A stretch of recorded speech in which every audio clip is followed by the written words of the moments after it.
মার্কেটটাকে target করে আসলে staff বেসটা স্টার্ট করা।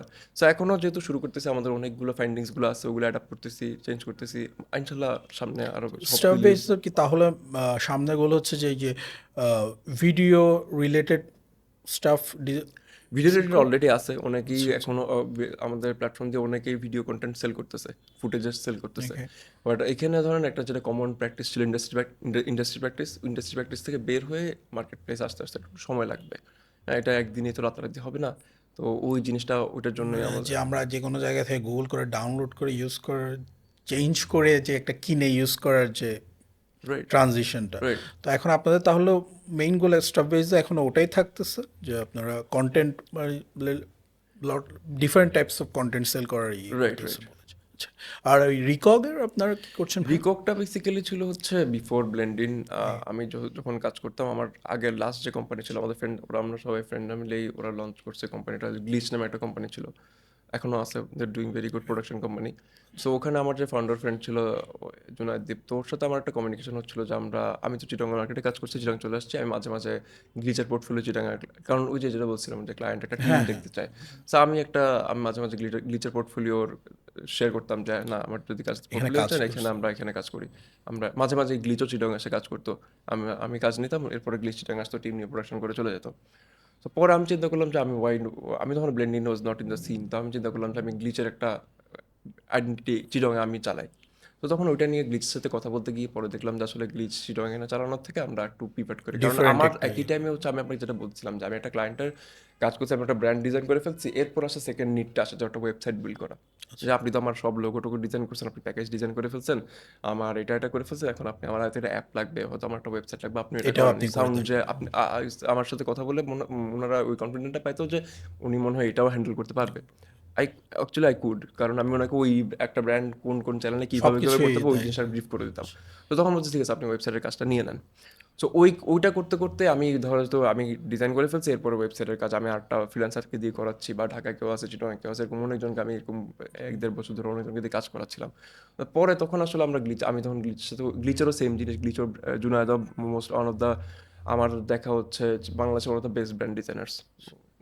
আমরা নতুন জেনারেশনে যারা আছি, পুরান তো অনেকে আছে, না।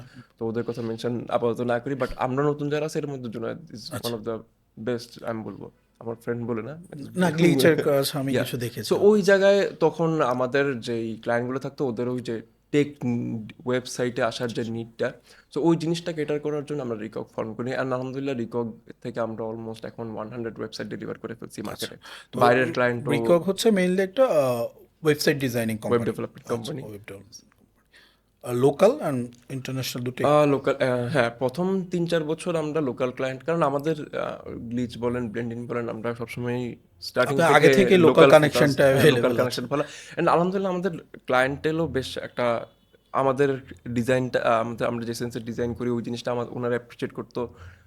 আমরা ওনাদের নিড ওয়াইজ কেটার করতে পারতাম, চেষ্টা করতাম মোটামুটি। ধরেন আমাদের অ্যাটলিস্ট আমাদের, এটা আমি খুব গর্ব করে বলতে পারি যে আমাদের client satisfaction 90% clients R satisfied with our services, design sense যেটা বলেন, মোটামুটি ওইটাই পেয়ে আসতেছি, ওই জিনিসটা পেয়ে আসছে। তো আমাদের ওই জন্যই কনফিডেন্টটা ওই জায়গা থেকে আসে যে একটা পর একটা কোম্পানি ওপেন করা, ভেঞ্চারগুলো ওপেন করা। যখন যেটা কারণ কাজের এটা দরকার এটা হচ্ছে হ্যাঁ, আপনার এটা খুলে ফেলতেছেন এই টাইপের। বাট কিছু এখন সবসময় তো আর হুজুগে পরে করতাম না, না। যখন তো একটা কিছু হুজুগে করছি প্রথম। হুজুগে একেবারে করি নাই তা না, হুজুগে কিছু করছি, কিছু বন্ধ করে দিচ্ছি, কিছু রাখছি। তো ওই যে ওই জিনিসগুলোর আসলে সাহসটা পাইতাম আসলে ক্লায়েন্টদের সাইড থেকে, নট যে আমি গায়ের জোরে মার্কেটে চলে আসছি ওরকম না। না, কাজ না পেলে তো আর আপনি এখানে বসে থাকতে পারতেন না, কাজ করতেছেন রাইট, বলেই তো রাইট। ইয়েটা আসতেছে।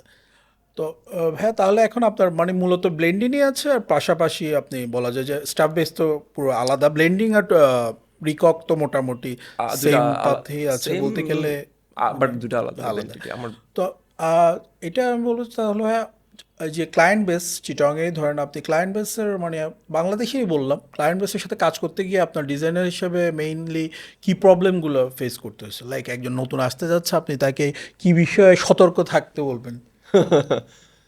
রাইট। সো আর কিছু কিছু তো আপনার জানি আমি, সে মানুষকে না, কয়েকটা না, না, বললেন আর এখানে কি। এখানে একটা জিনিস, আমরা ধরেন ডিজাইনার্স, জি। আমরা সোশ্যাল মিডিয়াতে খুবই অ্যাক্টিভ, মানে যারা লোকাল ক্লায়েন্টের সাথে কাজ করি, সব ডিজাইনার না, মানে me as a designer, some of us, কিছু কিছু ডিজাইনার্স আমরা খুব সোশ্যাল মিডিয়াতে খুবই অ্যাক্টিভ। হ্যাঁ, ধরেন ক্লায়েন্টের সাথে একটা হিকআপ হইলো, আমি গিয়ে সোশ্যাল মিডিয়াতে বলতে বলতে পারি যে আমার সাথে এই হয়েছে, আমার সাথে এই হয়েছে, বা ক্লায়েন্ট এটা বুঝে না, ওটা বুঝে নাই। হ্যাঁ, I can bully, I sometimes I am a bully.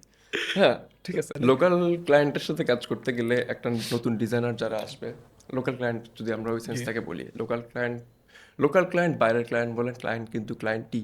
হ্যাঁ, হ্যাঁ, ডিজাইন বাট ক্লায়েন্ট। আমাদের দেশে যে বলে যে মানে যেটা বলে বাইরের দেশের, আমি যেটুকু জানি, আমি তো ডিজাইনার না, আমি শুনছি যে বাইরের ক্লায়েন্টদের ইউজুয়ালি মানে আপনি ওনারা একটা আপনাকে নির্দেশনা দিচ্ছে, আপনি ওই বরাবর কাজটা করছেন, ওনারা বেশিরভাগ সময় ওটা মেনে নিচ্ছে, অ্যাকসেপ্ট করছে। বাট লোকালরা মানে হয়তো বোঝাতেও সমস্যা হচ্ছে, বাট পাওয়ার পরে আবার হয়তো মন চেঞ্জ করতেছে।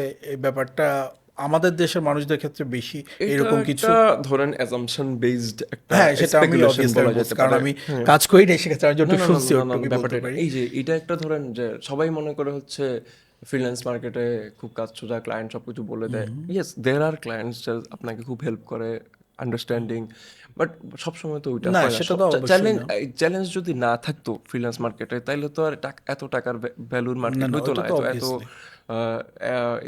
অবভিয়াসলি ওখানে চ্যালেঞ্জ আছে, সব কিছু আছে। সেম চ্যালেঞ্জ লোকাল ক্লায়েন্টের সাথেও আছে, আচ্ছা, বাট ওইটা ধরেন একটু ডিফারেন্ট। যেটা হয় লোকাল ক্লায়েন্ট আমরা যতই বলি, এখানে আসলে সমস্যাটা কোথাও, ওই জিনিসটা নিয়ে খুব কম মানুষই কথা বলে, আচ্ছা। যে লোকাল ক্লায়েন্টের এই সমস্যা, লোকাল ক্লায়েন্ট এই সমস্যা, ওই সমস্যা, টাকা দেয় না, এই দেয় না, সে দেয় না। বাট আসলে চিন্তা করতে হবে যে আমার মনে হয়, এটা জি, আমার জি, পার্সোনাল, অবভিয়াসলি সেটা জানতে চাচ্ছি ভাই। আমার পার্সোনাল অপিনিয়ন সেটাই হচ্ছে, বলতে চাচ্ছি।